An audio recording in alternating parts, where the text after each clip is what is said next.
a little bit about me because it's going to help to set where we're going to go. So I was born in Detroit.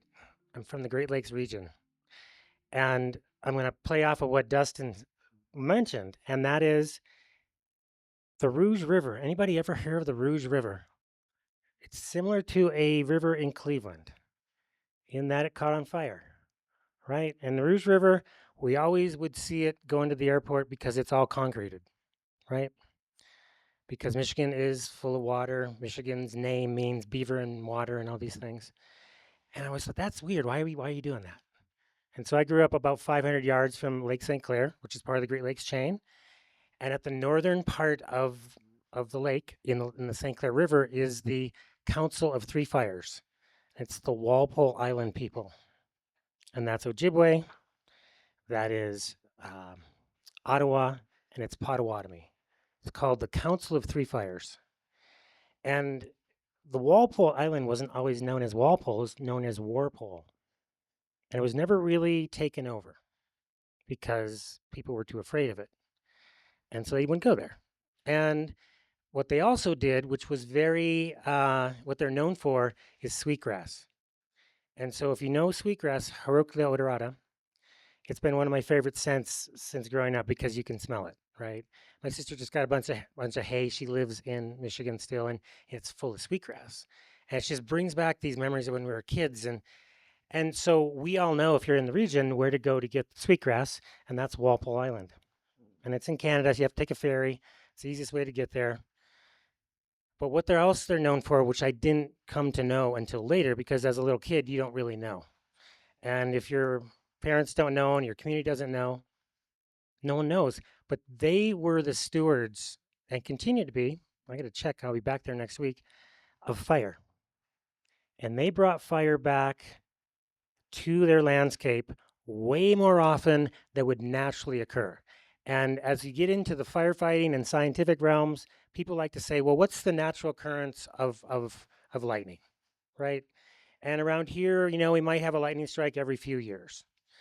Back there, I think it's pretty rare, but it does happen, you know? And so there's all these studies, but what they did is they created and maintained a relationship with fire for years and years, centuries, basically. And the result of that is something I'm going to show you. I'm going to pass it around. It's a book, and they have every endangered species of southern Michigan and Ontario in abundance because they burn. Granted, they burn for hunting to clear out things, but I'm going to just describe this because they have oak trees, big, giant, 100-year-old oak trees with ferns everywhere underneath them. This is like Lord of the Rings-esque. And this is what Dustin was pointing to, is like when we start to interact, nature interacts with us, and we're going to get something that is so unique, it may not exist anywhere else. And that's also what he's pointing to, is that people stewarded this, because many of us, as I look around the room, we're coming from, or at least we know people, coming from the paradigm is that's nature, and you want to take a picture of it because it's never going to change, and we don't want to change it. And as firefighters, which I am, we know that's not true. We know that there's something called good fire and there's bad fire, which kind of will lead us to wisdom fire. Wisdom fire is pointing to a relationship. Again, something that he said.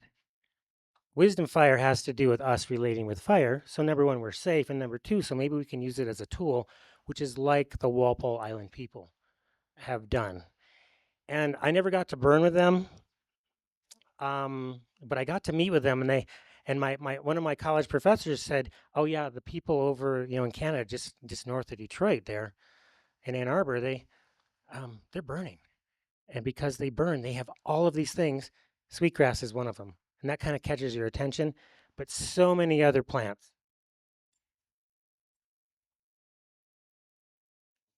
And so I'm going to just pass this around and take a look at it. You'll notice it's not just in English, but it's in Ojibwe, because they're also trying to keep their language alive. And they go through whether it's a species of concern or one that's more threatened. But it's really important.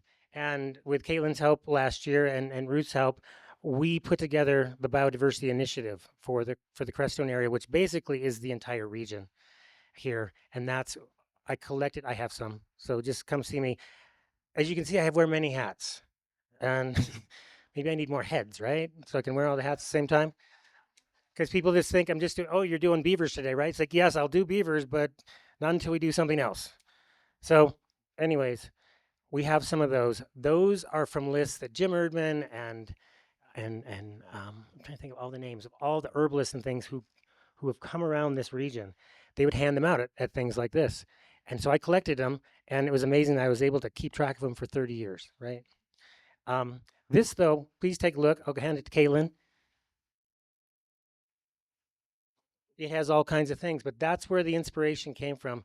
I remember in my freshman year there was a Ojibwe woman from Walpole, and she came and taught us about how to make sweetgrass baskets at as like a after school event. And I still have that, and I never finished it, but it's like it set the seed, which is why I'm here showing you this today, right? So we have this thing. We have good fire and bad fire. When when we have good fire, we have a shower that works and it heats our water. We have hot springs, right? We have food that cooks and we have dishwashers that don't catch on fire. For those of you who know what I'm talking about. And we have bad fire. We have things like any of the big, what we call moonscape fires, such as Million Fire from 20 some years ago, or some of the fires in New Mexico. Basically, it's burning everything up. And it's just sometimes those fires are meant to bounce back like Yellowstone. I got to travel through Yellowstone just before it burned, and it looked like it had already burned. It was crazy, right? It's like, wait a minute, there's all this dead wood and this and that, and I wasn't a firefighter yet, so I didn't have my firefighter eyes on. And so my family and I traveled through and we went to Seattle, and then lo and behold, big fire happened. Changed firefighting, by the way. They didn't think certain fires burn, but that was a 300-year return interval. Some fires are much more frequent than that, and in certain fuel types and forests, it's actually beneficial. And I got to go back a few years later, and what was amazing is all the little um, lodgepole pines started to come up, and it was regenerating like right away. It was used to that kind of, we call it stand replacement fire.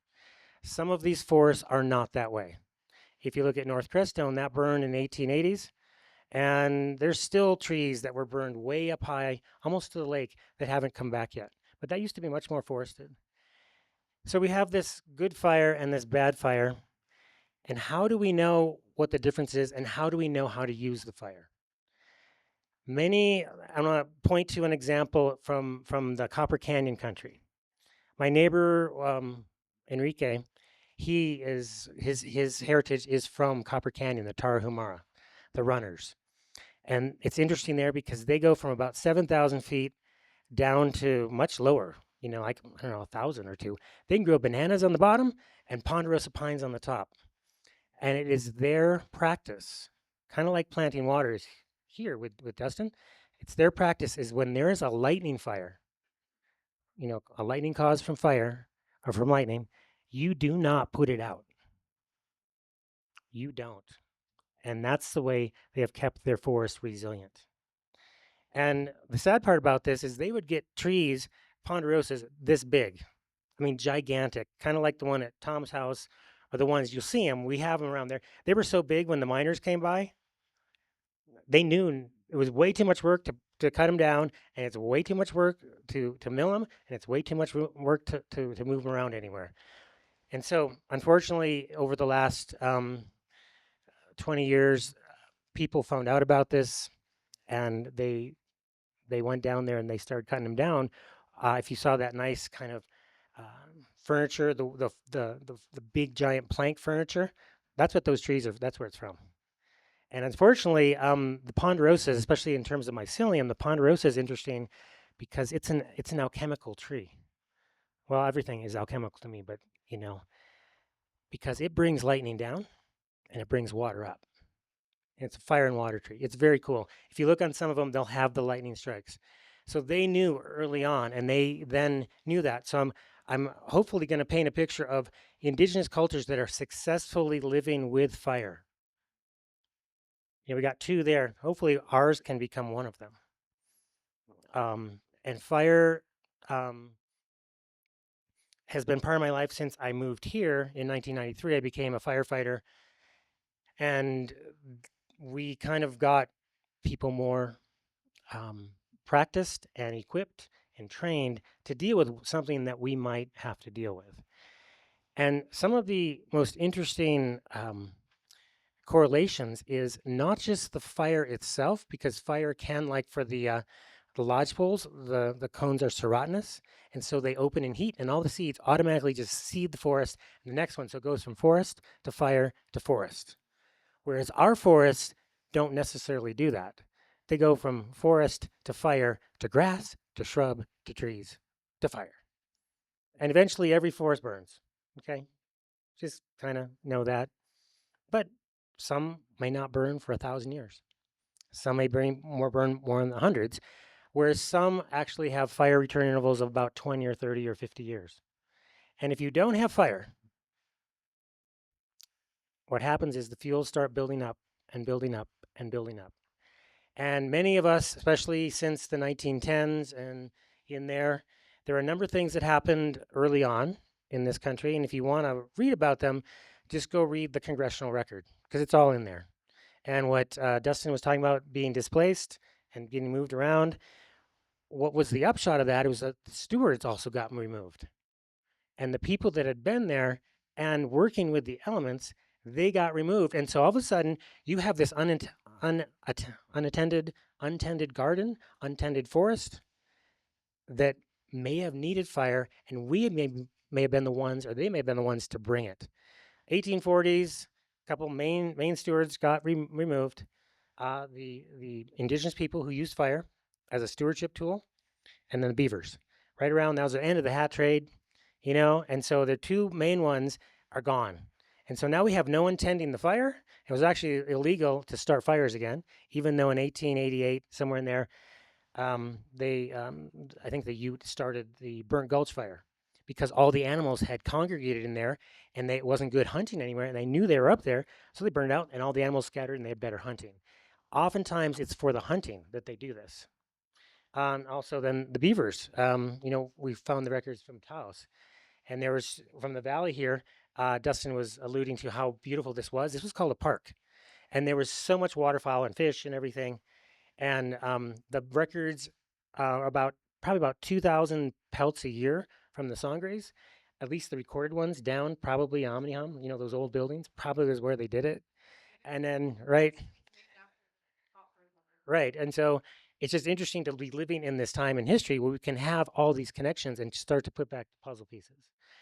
And then some of the pelts didn't go south because you had to pay a tax to the Spanish. And so they went north over Pancha and then out, take the exit, Salida, out, you know.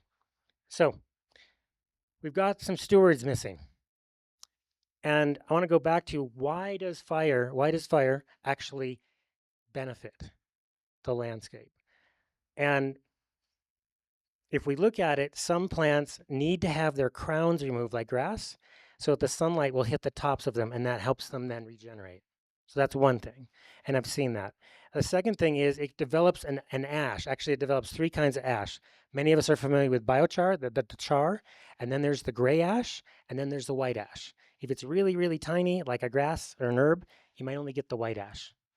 If it's bigger, you might get the gray ash because those are the more heavier elements, and then you might have the biochar.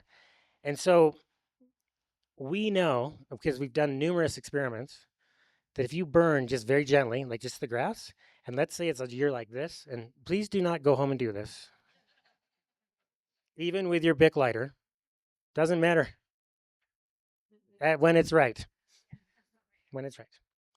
But it was a year just like this, and we had burned a little section of my land in the fall when it was wetter, and it stayed kind of like that black, and then it kind of gets rinsed off, but it's all like it's mowed, but it's mowed by fire. The next year, only that section sprouted up green as ever, green as ever. And I'm going, why is this? And so, and then we'd burn out in the grants by the Baca Grande, and we'd have people, put their ashes out and start fires. And we had somebody do that 3 times. And what was interesting is this, don't worry, three's a charm. So maybe that's your last one. And what was amazing is that the wild bison that are out there and still out there, they came right to that section and ate the grass. Said, okay, what's up with this fire thing? What is going on? And so, as many of you know, I'm into alchemy and studying alchemy. And in certain regions, people will just laugh because they think alchemy, huh? What's up with that? You know, and I would suggest having your own discernment because what we found is that it's that ash is actually the best fertilizer ever. That ash is what is the perfect food for that forest right there. And then we come to find out that in certain fires, especially Montana, that comes to mind, we'll have a big fire, and all of a sudden, all the mushrooms come out. Like, what is going on here? What is the magic? And so I also found out that there are trace elements in everything, and they become released and they become available. We do that because we all like to have sea salt, especially the best kind of sea salt, like Celtic or Baja Gold or, various ones, the saturated ones. And so when we burn, it becomes available. So here we are. We got our fires, and we just for some of you may have already heard this. I had heard that certain trees are very, very supported by fire, from the East Coast and the chestnut to the oaks of the West, the oaks here, and also the pinyon pine. And so we got some money together about 15 years ago, and we burned 400 acres in the subdivision. Just thinking, we were confident, because we had learned to talk with the fire. We had learned to talk to the wind and with the wind, because the big thing on a prescribed fire, you might have the line held, but you know, for when I first fires at Kathy's house, she didn't own it then, but they were burning their garden off. A whirlwind came, took the fire out, and just put it off in the field, and now it's off to the races. So the big thing we do is talk to everything. Just like again, it's like it's kind of cool that Dustin has went first because like yeah, talk to everything, get to know it, and if you have time, walk the valley, walk your place. And so we didn't know to talk to the whirlwind, so it moved it out, and we got it under control.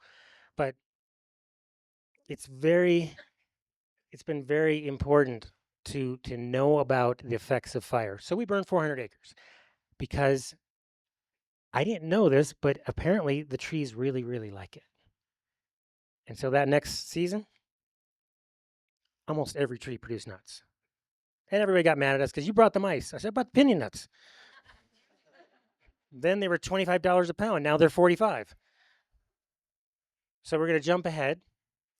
Um, the county commissioners, I put a proposal to them because we have an orchard. We have a giant orchard and it's just not being tended. And again, we're going to come up to that. Well, that's not natural. And so, if anything from today, I want you to ask, like Dustin said, I keep referring to him because he's like, I have great respect for what he's saying. It's like, what is natural? Is it natural to put that road in? Is it natural to build a house? And if so, how can it be a benefit to other things, not just us? Hence the reason for the biodiversity initiative. But how do we know all this, right? How do we know to do? What do we know to do? So we got some money because by listening to the fire, it showed me how to make the effects of fire without the fire. Because right now we don't want to be burning. It's too dry. Soil moisture is way too low. The winds are up. Maybe we'll get to burn in the fall. I'm not counting on burning anytime soon. So, from my alchemy tutors around the world, we used to have an alchemy call every month. And there's people all around the world and they would tell you their secrets. So I'm about to tell you a bunch of secrets because this is the time. Because if one of you takes it away, I will feel like I'm successful. And if you all forget, I'm going to be bummed. But just one of you has to take this home with you, right? Because there's some really good secrets. And that's why I brought the aloe. Um, you can derive the trace elements from sea salt. You can derive it from water. You can derive it from many, many things. And so I put together this concoction of effective microorganisms, which Shume actually makes with straw and hay. 90% straw, 10% hay. Wet it and then keep it covered in the sun for 3 months. you will get a version, the local version. Oftentimes you can use the native grass. You'll get that version. And that really helps the plants get invigorated to absorb whatever you're going to give it, which in this case is the trace elements. And so when you burn, remember, like I said, you're making it more available. And then guess what we do. It's probably no secret right now. There's shilajit in this region. What is shilajit? What is rock pitch? Rock pitch is a form of fulvic and humic acid. That is also helps in the uptake of minerals for the plants and ourselves. And what else is in there? Oh, and I've got some mycelium, native mycelium, and mycorrhizal fungi because I was mainly, yes, the molasses feeds the active microorganisms. Thank you. But anyways, we're looking on feeding the trees. And as we feed the trees, we're basically doing this to say thank you. Thank you to the trees. It's like, hey, I heard you might need something. We haven't been able to burn so much. So please take this as an offering. And many of my wildcrafting friends often leave something. Maybe it's a sandwich, maybe it's their spit. It's something. Most people leave at least a thank you. And when I started to think about it, like, let's leave something they could really, really use. And if it's really helping you, could you let me know? So I go out to my big tree and I went, here you go. Here's the stuff. We're going to do it here in a minute, but it's in the bottle. And I gave it, and it's basically not much. It's 16 ounces of this in 5 gallons of water. Don't have to water anything. And so I give it to the big tree. And with all of the trace elements I use, they are tuned, and I have no idea this happens. But when I make them, all of a sudden, if I hit a certain tone, it all starts vibrating into its resonant frequency. And I brought it, and just to give you an introduction, this is 528 hertz. It's the mean sound of human laughter. Okay. Oh, some of you are already resonating. Look at that. So I gave it to the tree, and I'm all good because I feel good. Tree feels good. Nothing happens. Nothing happens for a while. And I forget about it. And all of a sudden, I think springtime came around, and there's little tiny baby cones on this tree. I'm like, is this working? And so if you pay attention to pinyon pines, they take 2 years, and they're little tiny cones.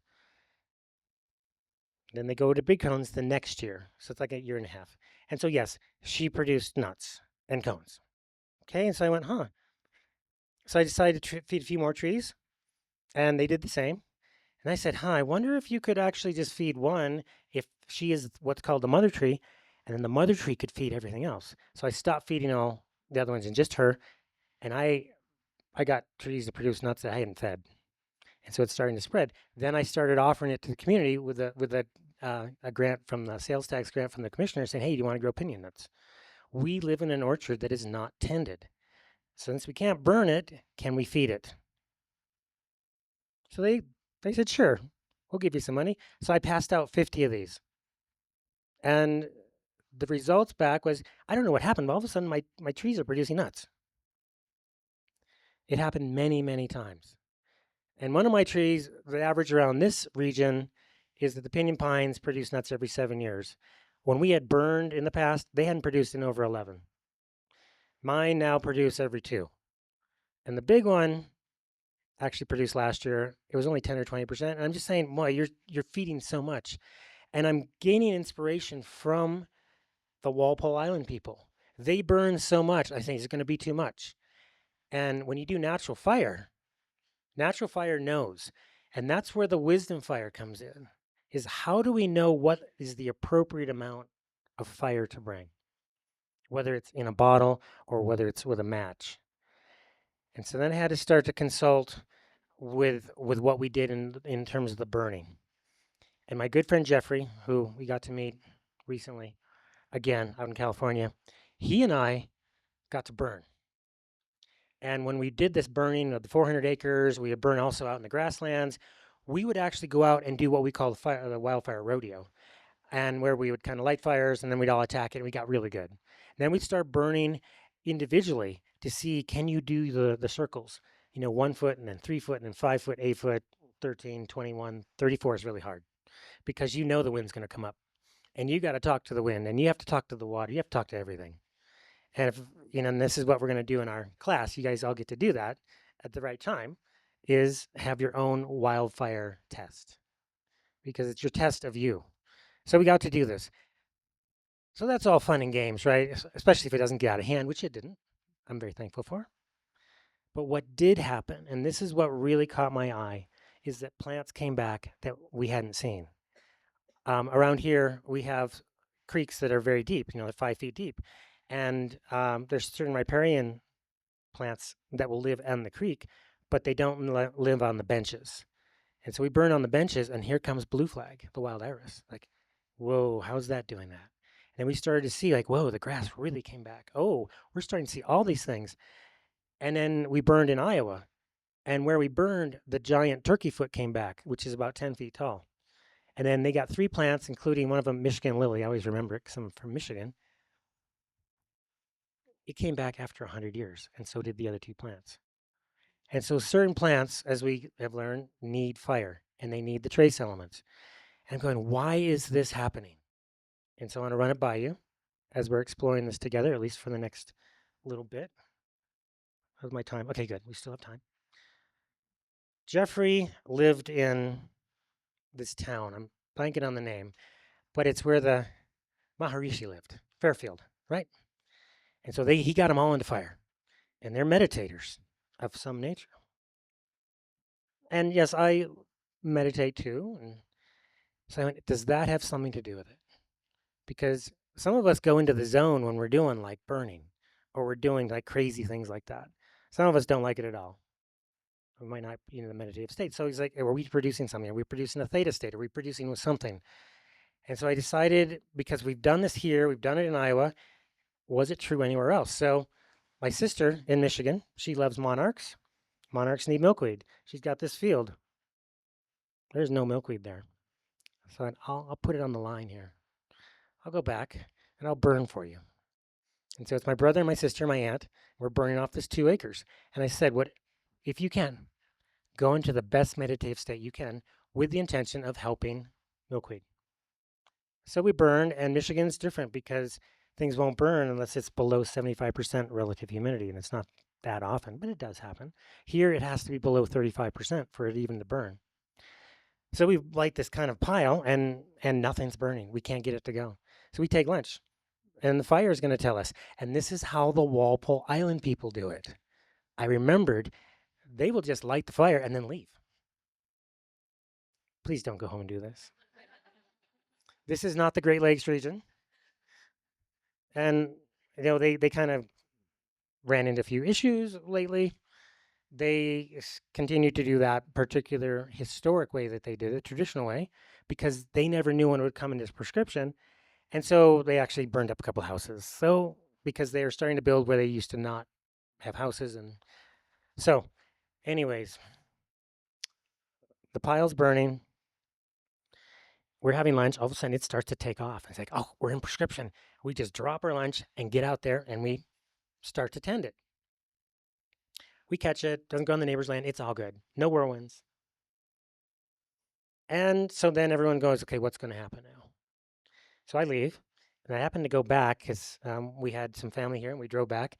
30 days later, there was 2 species of milkweed had come back on their own, common and swamp. And my brother goes, how did you do that? I go, I didn't. I just set it up. And so as we look into this, the wisdom fire may come from the fact that we're participating in the most aligned way we can. And for every one of us, that could be very, very different.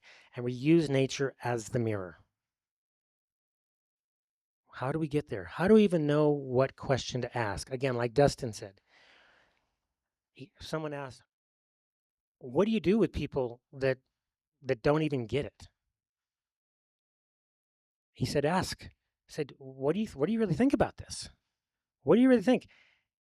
And that's where I want to like offer a possible solution, because there's some hidden things in our forests that we have no idea about. And I never knew this, even though when I was at the University of Michigan and someone had gone to Taos for like their break and they brought back little tiny pinyon pine incenses from Taos. And I smelled that and I went, oh my gosh, this is the most amazing pine I've ever smelled. someday I'm going to live where there's pinyon pine. I had no idea of Crestone or anything, or I didn't even know they existed. So lo and behold, in the 90s, I get here and there's pinyon pine trees. I'm just going, I know I'm supposed to do something with them, but I have no idea. I have no idea. I'm starting to call it, though, the intuition forest because of what it contains. And some of you may have heard of forest healing and Shinrin Yoku and forest bathing and all these things coming on. And I thought that was a really, really old practice. Actually, it's really actually rather new. But I think the original practices are very, very old. I think people know to go to the forest. As someone a good friend says, you go to the forest for rest, right? Because I think it does something to our brains. And actually, I can actually point to it now because of the research done. And from the alchemical calls, it turns out that the pinyon pine has something very extraordinary in it. And that's rhodium and iridium. I'm getting right to the base because I only have 25 minutes left. And what does rhodium and iridium do for us? Feeds the pineal. And that's not the only tree because I look back in history and it's like, what other trees have this? Well, there's frankincense and myrrh. Those are probably the most famous ones.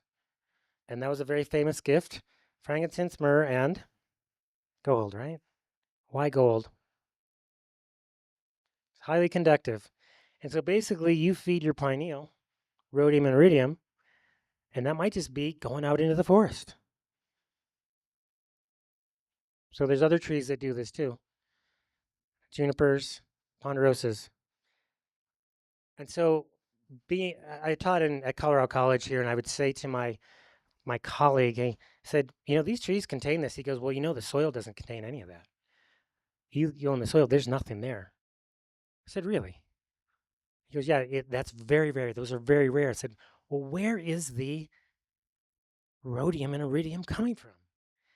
So then I remember a study on goats. And their goats, they're penned up and they were being given food and um, water and whether they extracted their milk or their meat, I can't remember, but they found elements there that were not in their food or their water or the soil. Where is it coming from? For goats, even. Turns out that the trees are making it. They're making it from the light because those elements are in the sunlight and they're making it real here. And that reminds me of something because when the forest burns, and they did these studies in Oregon, and as we get into the alchemy and what I'm going to show you next, there's something called paramagnetic and diamagnetic. Bill got to sit with Phil Callahan, who wrote the book on paramagnetism.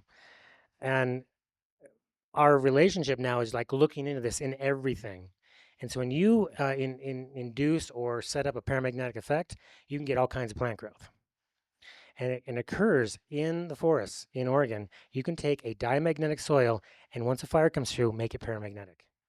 Because the trace elements in it of a certain nature can be both paramagnetic and diamagnetic and flux. Whereas why that's important is because our blood is paramagnetic. Chlorophyll is paramagnetic. Our bones are diamagnetic. The healing pads are diamagnetic, paramagnetic, fluxing pads. And it relies on your connection to know what to do. That's why when we bring our consciousness to this, you can qualify the ash. That's where this is going. When I make the trace elements, it depends what state of mind you're in when they come through. Some people, when they go to make it, because you precipitate it out of a solution, some people will get nothing. Maybe it's fine, or maybe they're getting it's clear. I said, no, it's there. It's just clear. Like, no, I can't see it, but it can make a difference. And one of my big teachers on this, he's coming in May. His name is Amchi Nima. He's a 9th generation Tibetan doctor from Nepal, and he taught us medicine Buddha. And he taught us how to make something called menchong. Menchong is medicine beer. It's not really beer. And so he and his father gathered all these roses from the Himalayas, brought the special yeast back. We put it with very nice water and honey. And we're basically making a mead. And the way we make the mead, mead takes several months, right? We make it in 12 days. And the way we do it is with the help of the enlightened state of medicine Buddha. That's what he'll call it, because we begin it when we begin the whole um, making of it. Then we begin it when the yeast wakes up. Then we begin it when we add each ingredient. So every phase change is qualified by in this sense enlightened Buddha, medicine Buddha presence. Does it have to be medicine Buddha? I don't think so. I think it can be our own true natures, our own centeredness. And so that's why when we go out to burn or make an alchemy, what is it you can do to bring that? And that then seems, this is now getting to the atomic or below atomic levels, but that's what can be really, really, really altered for the benefit of everything. Because we are getting into where, oh man, you're changing stuff. You're not just changing like a water course, you're changing the essence of the plant and maybe even yourself. So, with that in mind, why do you think there's an aloe vera plant sitting here? That was a whole big setup, wasn't it? You guys ready to have your mind blown? More? All right. So I have a friend. Her name's Dana. She had a cat named Tut, as in King Tut. It's a black cat, and it was a teenage cat, and she was in Georgia or one of the Carolinas. Big storm, garage. Big storm came through. The wind blew the garage roof off of the garage, landed on the cat, cut off the cat's tail, and it was only hanging on by a little piece of skin. So she cut it off and put bandage on it. And she being from Salt Lake, going, maybe I could think of something. So she got into trace elements. She got into rhodium and iridium. She got into ace mannan. And she got to put that on the cat's tail. And the cat didn't really like it put on its tail, so she put it on the cat, and the cat licked it and put it on its own tail. The cat grew its tail back, and it developed the stem cells and grew it right back. Rhodium and iridium. It's in the pinyon pine. It's in the aloe vera.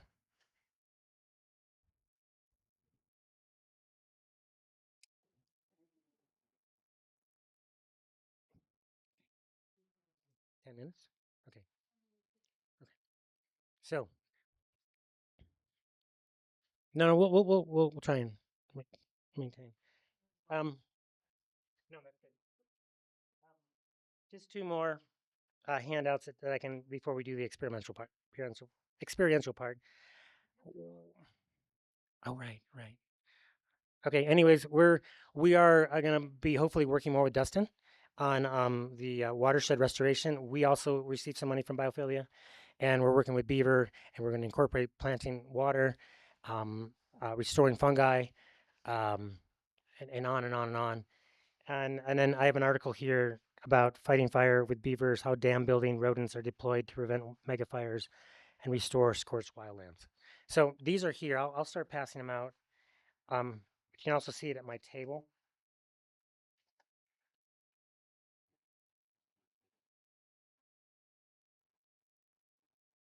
As many of you know, I have a plant machine, and we often do the plants, the plant songs, and um, we're going to do that today, but in a different way. It's what I want to introduce to you today is what's called plant sonic medicine.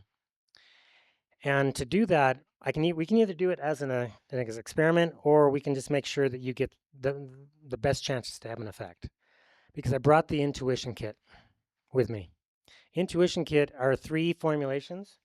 They're right there in front of you. There's these things called terpenes. They're in the plants. They're in the pines. They're in cloves. They're in cinnamon. They're in oregano. Some of them will clean out cells. Some of them will come and take that away and help you produce human growth hormone, and the other ones will then go in and then sit inside of your pineal and nurture it. This is the way we actually pull people back if they're having a bad psychedelic trip with the rescue angel stuff. But today we're just working on feeding, and for some of you, you're certainly going to welcome, and Caitlin will come pass this around soon in just a minute, because here's my postulation. It's my exploration because I don't know if it's true. This plant contains rhodium and iridium, just as the tree. One of the things I didn't tell you is when I fed the trees and they produced nuts, we went back at the Mother Tree Festival. We hit the bell, and someone here in person, OSHA, She had all her pain. As soon as I hit the bell, this energy went and just took all her pain away, and also for one other friend. And then we have repeated that numerous times now, and all of a sudden these trees become healing forests. Like, what is going on here? What is going on? And my best postulation in theory now is that its field gets fed because the trace elements aren't normal trace elements. They are superconductors at standard temperature and pressure, and they're activated by sound. And so it's like, oh, when we heal the forests heal us. And so I brought my little forest, right? And if you like, I'm not sure everyone can perceive this, or do you want to even perceive this? But you're welcome to, and you now have a chance to leave because things may happen to you. And so here's your options. You can stay and just see what happens. And then Caitlin, she's going to come around and she can give you the 3 set, and maybe someone can help you too, because there's 3 different formulations. And then what I'm going to do is just feed this the mother tree food or the biodiversity boost and hit the bell, and we'll see what happens. And what I'm looking for is like, do you feel anything? And you don't have to make it up. I've already tested on me, but then again, I'm me. I don't think I've tested on you guys yet, have I? Only with the trees. But okay, so if you're up for it, Caitlin will come around. You don't have to have any of this. If you want to be kind of like the control, don't put any on. And if you do, then put some on. The first one goes, yeah. Do we need a hand? Should I help? Okay. Okay, yeah. So let's take a question while we're doing this. Great. So, Peter, I just want to confirm, does this structure have a foundation just in case it? Okay, all right. Some people. My answer to that is ground into space.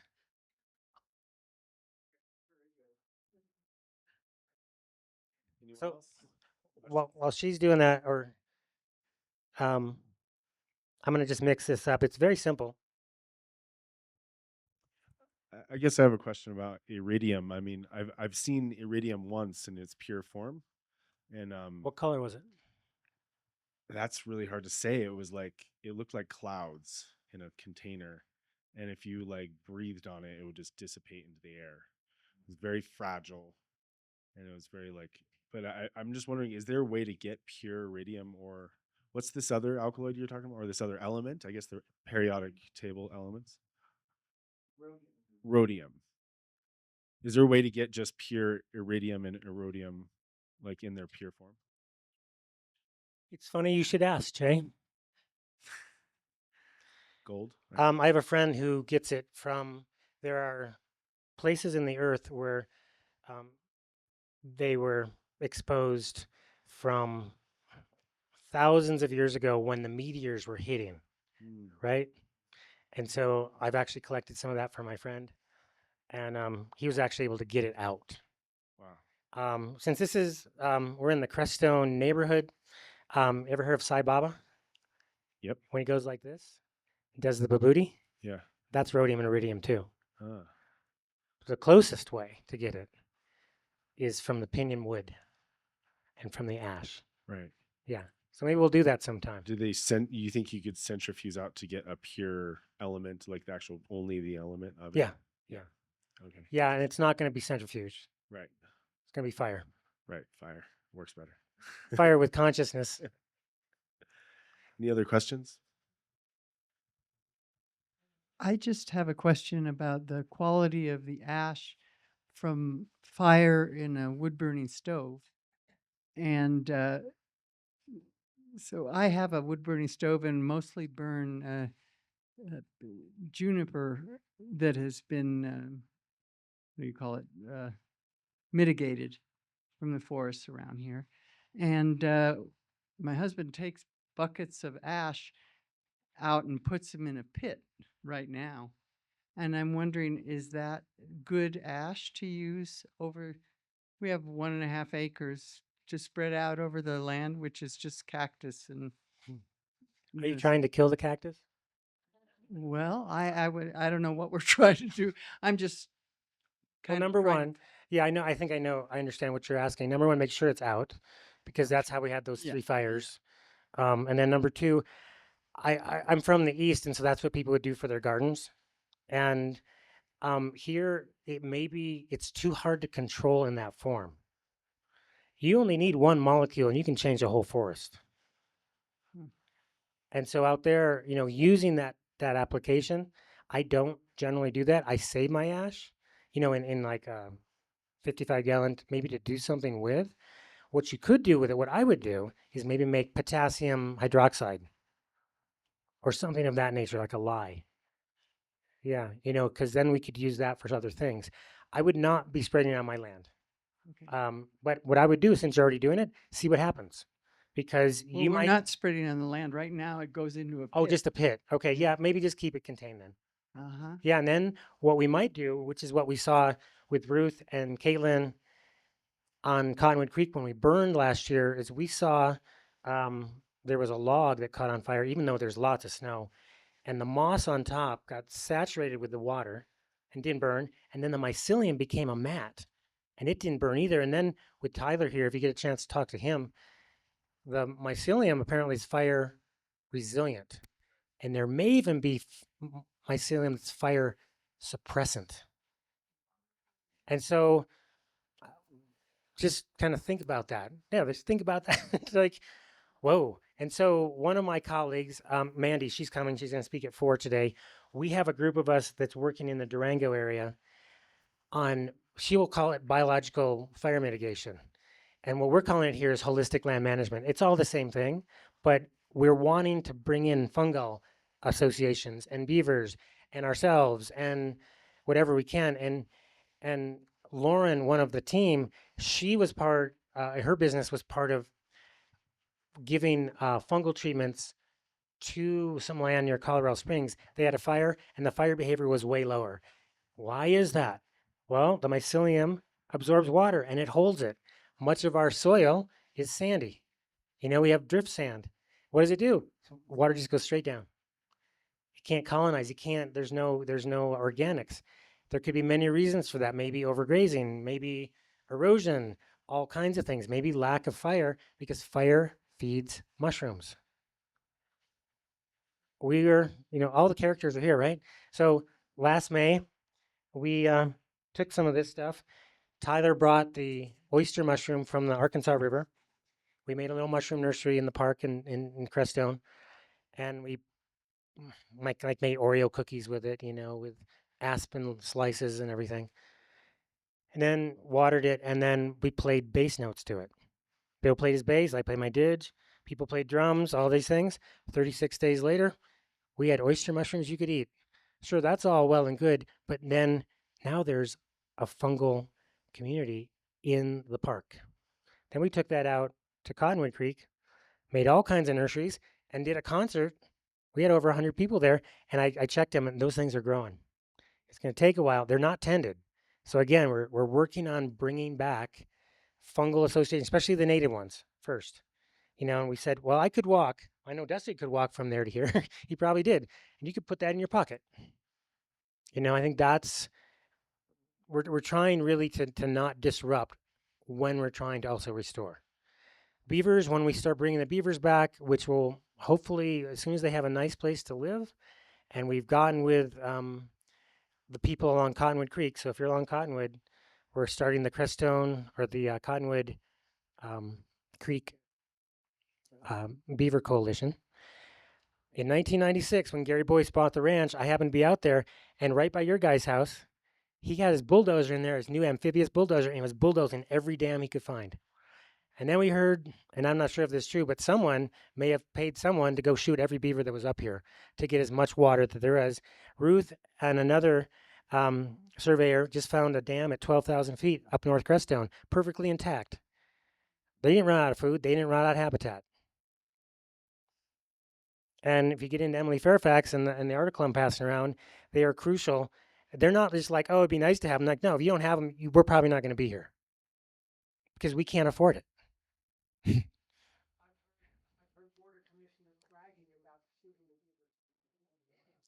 That's where Noah just said he's heard the commissioners bragging about people shooting beavers. and it's not like a like a like a nostalgic thing to have.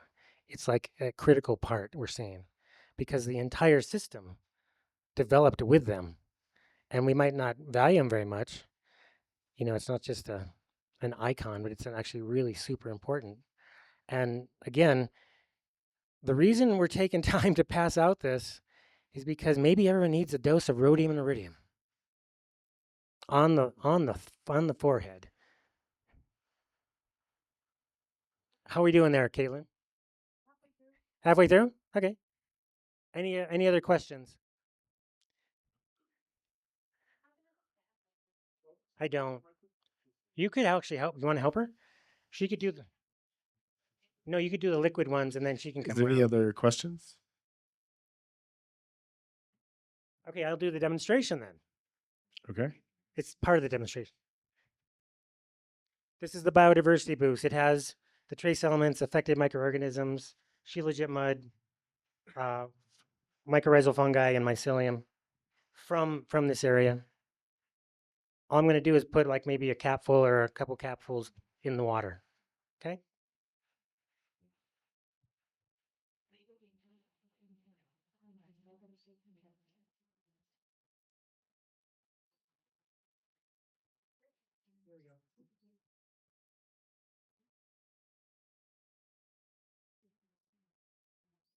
This is kind of smelly, so it's made with raw milk from the sodders.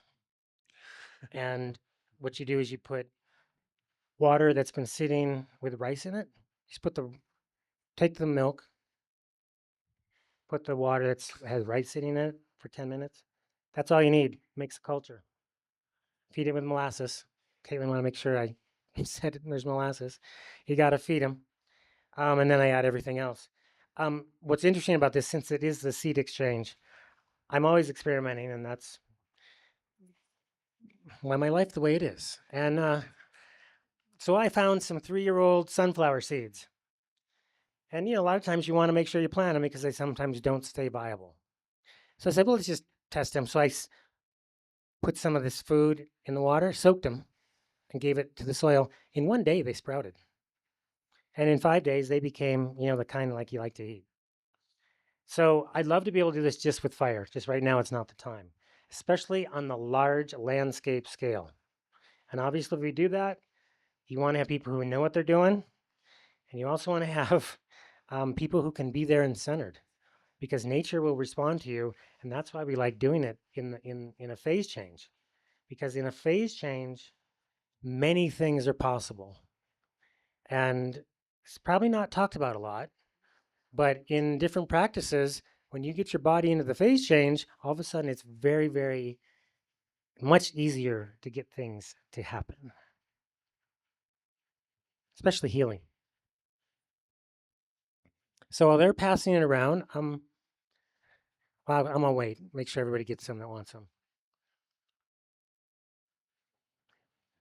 Any other questions or comments?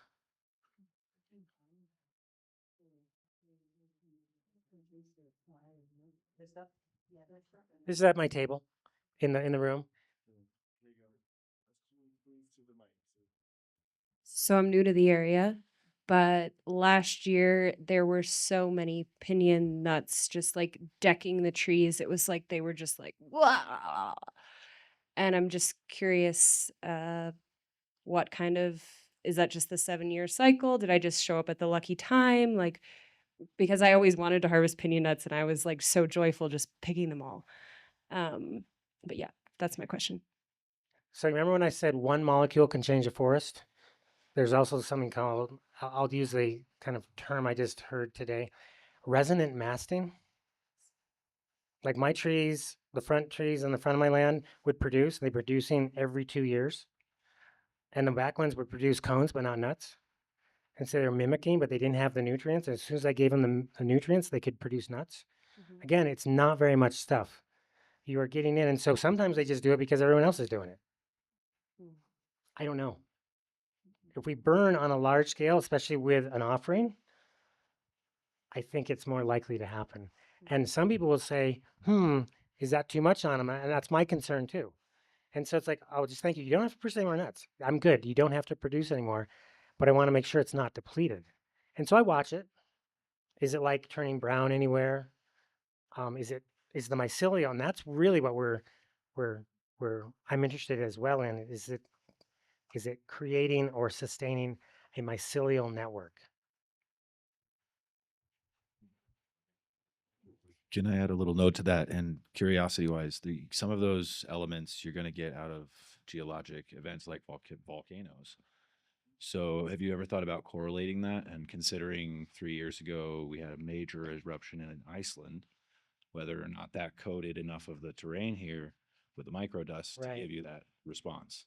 That's a good question. I think that's worth looking into. And I want to kind of relate it to something.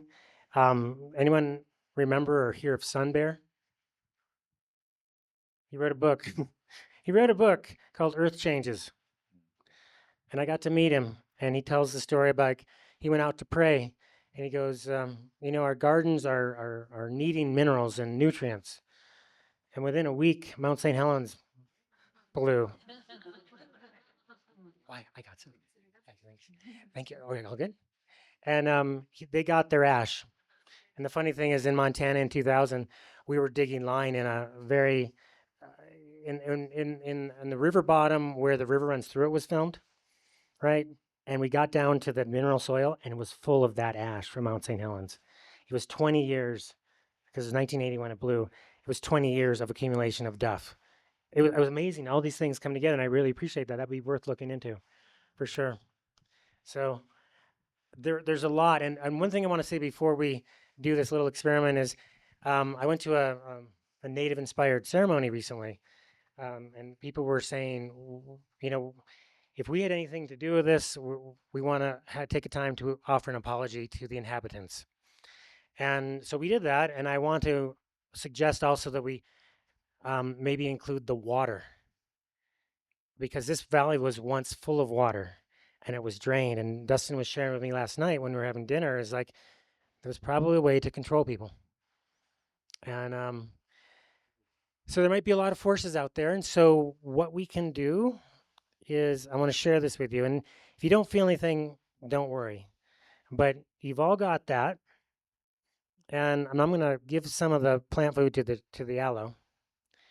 And just to be really scientific, I'm going to do a couple things.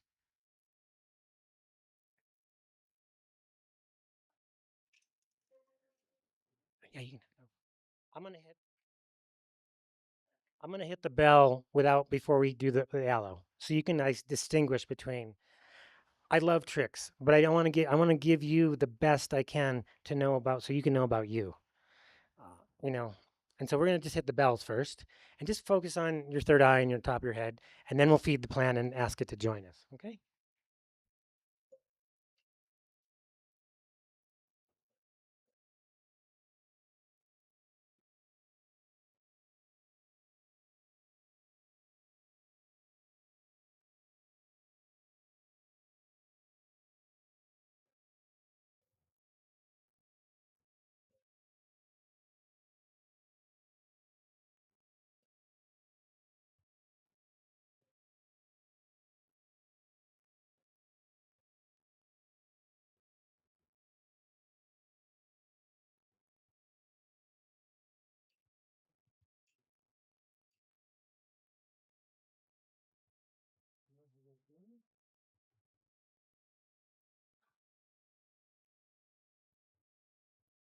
Distinguish. Now we're going to feed the aloe. It's a little bit of a mother tree, flower sugar.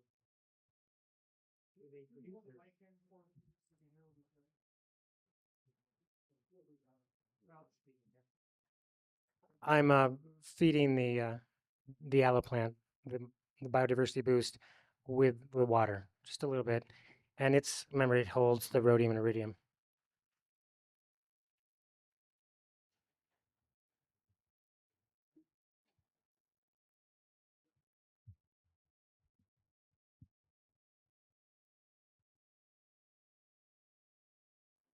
All right, you ready? Here we go, round two.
How's that feeling?